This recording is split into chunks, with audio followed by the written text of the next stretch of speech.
Се одолговлекува постапката за процесуирање на иницијативата за уставни измени. Владата уште не ја става на дневен ред, иако работната група ја изработи пред точно 1 месец. Се чека враќањето од Брисел на првите тројца луѓе во раководството на ВМРО-ДПМН.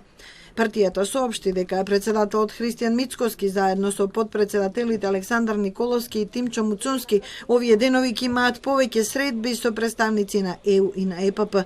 Организатор на посетата е токму Европската народна партија, како и фондацијата Конрад Аденауер.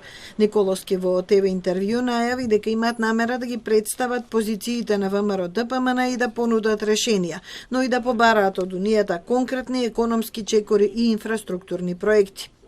Владата и оваа недела не ја стартува процедурата со уставните измени. Доколку поминат на влада, ќе треба да бидат доставени до собрание, а потоа и гласани во рок од 1 месец. Му даваат на ВМРО-ДПМН дополнително време за да се премисли. Многу е јасно каде оди Северна Македонија, а тоа е во полноправно членство во Европската Унија. Затоа оставаме простор за прв пат во историјата ВМРО заедно со